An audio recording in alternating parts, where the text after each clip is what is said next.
Quad 66. I am so late to this party. And this party is the HQ Ultralight Whoop prop party, specifically these little 31 millimeter for the 65 millimeter quads. They've got a really nice tri-blade out and a really nice bi-blade out. And surprisingly, as long as these have been out, I haven't seen anybody do any like black box logs and kind of validate whether these are balanced or not, because that's such a huge important part of being able to tune your quad and push the PIDs up and get the filters down. So for these props, specifically, what I wanted to look at, because I like them much better, is the higher pitch version of the tri-blade. So that's the 1.2 by 1.1, so it's the 1.1 pitch tri-blade. And the bi-blade is a slightly higher pitch, it's a 1.2, but these are both the ultralight Whoop props. And they are super light, kind of fragile, but you know, we're flying inducted quads, so it's not too big of a deal. But I've really been enjoying the way they fly. I personally prefer the bi-blade. It just flies to me like a quad should, which is pretty impressive from a Whoop. The tri-blade is really good too, and I can see why racers and people who fly that type of style would really like it. It's a great prop as well.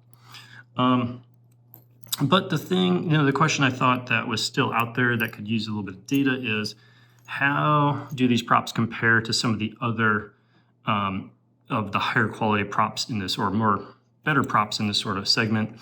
I really thought these GemFan bi-blades were a very important prop for when we went down to the 0702 motors and pushing up the KV and stuff like that. I think they really helped evolve that space, but I think they've also been since left behind, mainly because they have a fair bit of vibration and they're just a little bit chunkier at this point in time compared to the other things out there. The other props I think that are pretty relevant in this space are the ASI props by Nubidrone. They are a very thin, light blade like the HQ, not quite as thin and light, but they've been very well balanced in my experience compared to the GemFan. They've definitely been smoother. And for myself in particular, I haven't been flying the tri-blades, but I've been taking the quad blades, cutting them down the bi-blades. And even though I'm cutting them down, I've gotten better smoothness, less vibration out of them than the GemFans. So the GemFans, I've got a whole stack of them that I'm probably just never going to use. But I thought that these would actually be really good benchmarks to check some black box data and compare kind of these older stalwarts, or whatever you want to call them, to the new up-and-comers on the block there.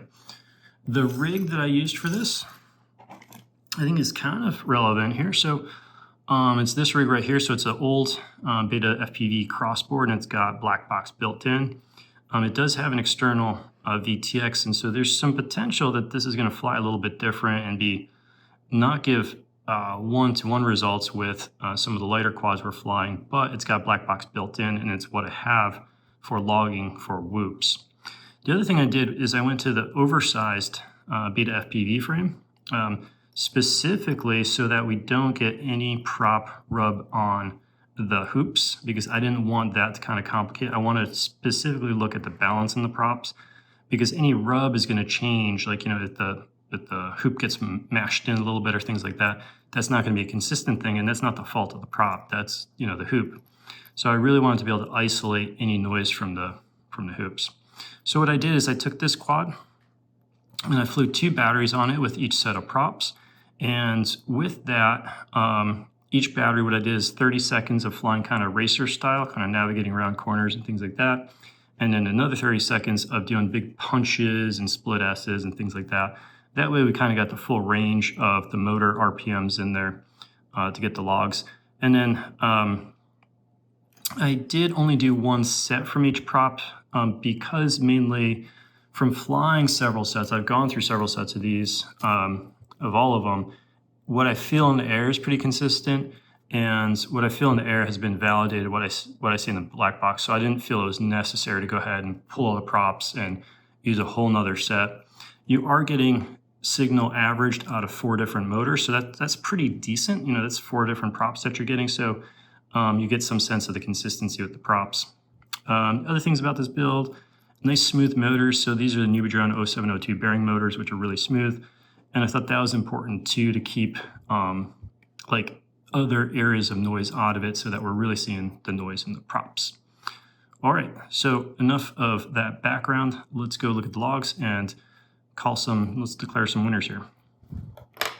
All right, let's jump in here to the logs. First up, I've got the GemFan biblade, and we're looking at the roll, and it's the unfiltered gyro roll signal. So basically, when you're looking at these logs, green is bad, and especially green down at lower frequencies is even worse than up at higher frequencies because it's harder to filter down low. And I do have the gain on the graph cranked all the way up to kind of give a good amount of signal here so we can tell the difference between the props a little bit more easily. And so this is kind of our benchmark with the GemFan biblade. And I've got the two logs here, and we can see that this, the amount of noise between the two is pretty consistent. So I'm doing a pretty good job flying to generate a similar amount of kind of signal to capture. Next up, I have the ASI tri-blade, and right away we see a difference there where just the overall is less, and particularly down here in this problem spot where you're not filtering, we see it's quite a bit better down in here, with still some concerning things, but not as bad as the GemFan. So, ASIs I thought were an improvement over the GemFan in terms of that amount of noise they produce. Then we go to the HQ tri-blade, and this looks even better. There is even less noise than the ASIs, and it starts looking pretty dramatically different when we compare it to the GemFan. So this looks good, and that's pretty consistent for the HQ prop. That generally, especially down low, I think it looks consistently cleaner than the prior two props. The one that surprised me actually though here is the HQ biblade. Typically biblades are often harder to balance, or so I've been told. That's kind of the reputation they have. And I think the biblade actually looks even better than the tri-blade. And so these are the two biblade flights here on gyro roll. And to me, I think that looks, where'd that go? Yeah. I think that looks even better than the tri-blade. So tri-blade, two tri-blades here, and then biblade. And if we start comparing biblade to biblade with the GemFan, we can see just how much better the HQ is. It's just kind of worlds of difference. So GemFan, HQ, GemFan, HQ. So that looks quite a bit better on the HQ, and I think the HQ biblade even looks slightly better than the tri-blade on gyro roll. But we want to check all the axes and make sure that's true. So now we'll go ahead and flip over to pitch.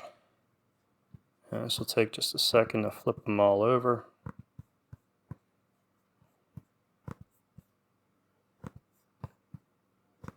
So flipping the ASIs over to pitch. Now we're doing the HQ tri-blade. Did I move these? Because that looked really, yeah, it's tri-blade. Okay, making sure we get them all on pitch. Let's get our biblades on pitch.